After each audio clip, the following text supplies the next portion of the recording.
Olá, viva, seja bem-vindo a mais um Bíblia Fala. Estamos a iniciar mais uma semana onde nos próximos dias, durante todos os dias da semana, nós iremos estar aqui para podermos transmitir algumas verdades que estão inscritas nas Sagradas Escrituras.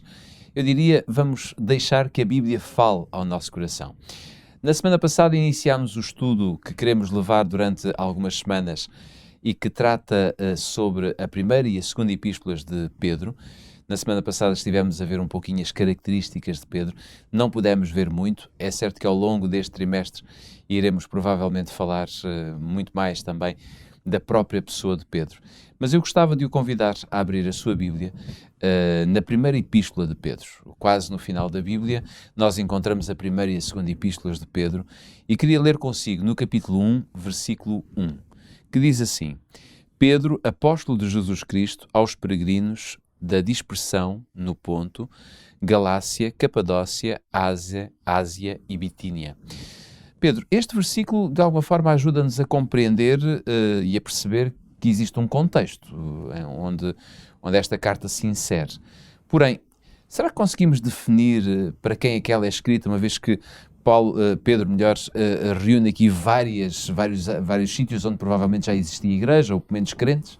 Sim, é verdade que para a compreensão do conteúdo de uma carta, não só no contexto das epístolas bíblicas, mas qualquer carta que seja, se nós tivermos a oportunidade de a ler mais tarde, não é? Já fora do seu contexto, é evidente que compreender para quem é que uma carta é escrita, em que situação estavam essas pessoas, isso pode justificar muito de um conteúdo de uma carta, seja qual for, não é? Portanto, quando se estuda a Bíblia, sobretudo neste tipo de estudo livro a livro, ou na tentativa de compreender a mensagem de uma carta, de um livro específico, do Evangelho, o que seja, é evidente que toda esta dimensão, a que muitas vezes chamamos de introdução, temática da introdução, compreender quem escreveu, se houver dúvidas sobre isso, para quem escreveu, em que ano, em que altura, até mesmo quais eram as realidades daqueles crentes ou das cidades onde viviam. Tudo isso são informações que, como é evidente, se tornam úteis para aquilo que importa realmente quando estamos a estudar a Bíblia, que é, naturalmente, o conteúdo, a mensagem que é transmitida. Mas realmente há este pormenor muito importante, é um dos princípios, podemos dizer hermenêuticos, que é uma palavra assim complicada, mas é o mesmo que dizer, um dos princípios para interpretar e compreender a Bíblia é nunca ler as afirmações, os textos, digamos, no vazio, porque elas não foram escritas nesse vazio. Nós estivemos aqui na semana passada a falar sobre Pedro, e porque é que é importante, e como dizias na introdução, se calhar vamos compreender um pouco e conhecer mais Pedro à medida que vamos lendo o que ele escreve, e se calhar temos que fazer referências de vez em quando a alguns episódios da sua vida, porque quando estamos a ler uma carta escrita por Pedro, não é a mesma coisa de ler uma carta escrita por Paulo. Pois. Mesmo que fosse Paulo a escrevê-la a estes mesmos crentes, no mesmo contexto, é evidente que ele ia fazer outro tipo de afirmações. Portanto, o contexto, quer da pessoa que escreve, quer daqueles para quem escreve, determina muito do que é o conteúdo, ou até mesmo do estilo, ou da linguagem.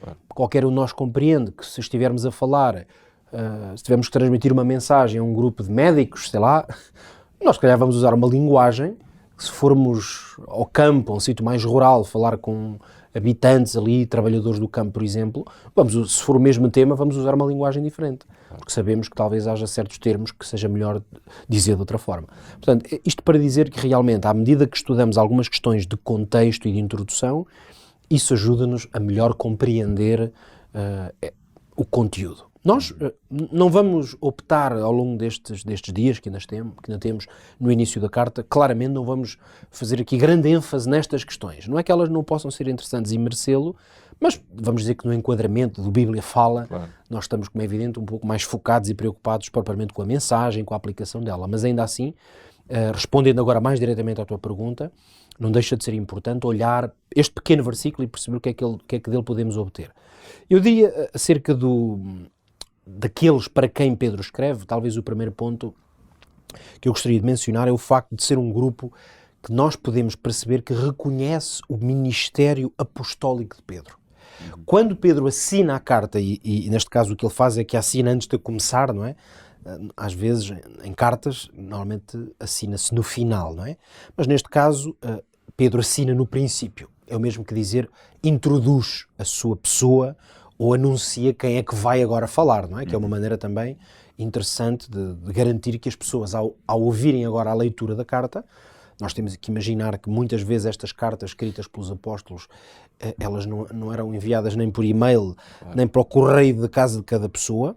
Uma cópia era enviada por algum meio e a maior parte das vezes a carta era lida em público. Podia ser mesmo na igreja, em algum espaço onde a comunidade se encontrasse, e a carta era lida. Portanto, nesse sentido, quando a pessoa que estivesse a fazer... a pessoa que estava a fazer a leitura, quando começasse a ler, no fundo ele estava quase a tomar a voz de Pedro, podemos imaginar quase como uma pregação, não é? E agora todas estas palavras, conselhos, exortações são lidas, vamos imaginar, diante de toda a igreja, da comunidade, e as pessoas ouvem como se fosse realmente Pedro a comunicar-lhes. Isto também ajuda a explicar um bocadinho que faz mais sentido que logo no princípio haja a apresentação, que é como, porque Pedro sabe que alguém vai estar a ler por ele, e é como se ele dissesse, olhem, daqui fala-vos Pedro, não é? O apóstolo. Muito embora nós vemos que ele não escreve apenas para um grupo de pessoas, ou melhor, localizadas num determinado sítio, mas escreve para esse grupo de pessoas localizadas em vários pontos. Em vários pontos. Estes lugares que aqui são mencionados, Ponto, Galácia, Capadócia, Bitínia, eles encontram-se todos mais ou menos naquilo que chamamos a Ásia Menor, para nos situarmos um pouco mais, hoje, digamos que é na Turquia, basicamente. É parte do território que hoje nós conhecemos como Turquia. Portanto, isto para nós, quem nos ouve e não conheça tão bem a geografia, será mais fácil, a geografia do tempo bíblico e da Igreja Cristã, fica mais fácil de identificar. Portanto, como é evidente, esta carta, aliás, como é reconhecido até em algumas outras passagens de outras cartas, por vezes as cartas que os apóstolos escreviam, elas faziam um percurso. Na verdade, não é que fossem para uma comunidade só, aquela carta era enviada, porque era um manuscrito muito importante, e portanto pessoas, crentes, levavam aquela carta e liam-na em diferentes sítios. Portanto, podemos imaginar que Pedro tinha na sua mente, de facto, crentes de várias localidades, sabendo que elas correspondiam a uma zona onde seguramente ele tinha exercido o ministério, ou fundado igrejas, ou simplesmente zonas com quem os apóstolos se comunicavam, tivessem tido uma relação mais pessoal ou não.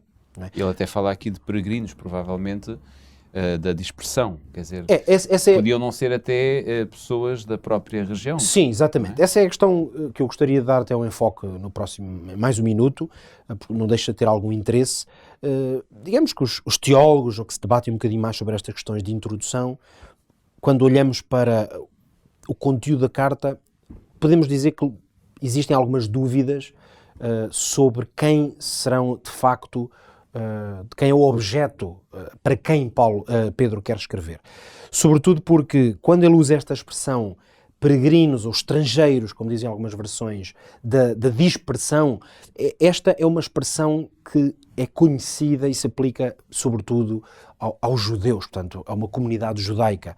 Já a própria ideia de diáspora e dispersão é muito conhecida nesse contexto, porque os judeus, de facto, por diversas razões, estavam neste período, como tiveram ao longo de quase toda a sua história, mas em particular nesta altura, por diversas razões até políticas e geográficas, muitos judeus estavam dispersos em vários territórios, toda a Ásia, no fundo, e Médio Oriente, e, portanto, é natural e faz sentido que Paulo estivesse a escrever para uma comunidade de judeus, naturalmente convertidos ao cristianismo, porque é disso que se trata, mas claro que o judaísmo é mais do que... Não é como hoje nós sermos de uma igreja cristã confissão A ou confissão B, claro. Ser de um contexto judaico é uma nação, não é? Portanto, não é apenas ser de religião judaica, é ser um judeu. Portanto, há toda uma dimensão quando se escreve para alguém que, mesmo estando convertido ao cristianismo, que era judeu, que nós vemos algumas razões na carta para podermos acreditar que de facto seria esse o caso. Mas também é verdade que há alguns elementos mais no conteúdo, teremos a oportunidade de chegar lá, nomeadamente o facto do apóstolo Paulo se referir algumas vezes à expressão gentios,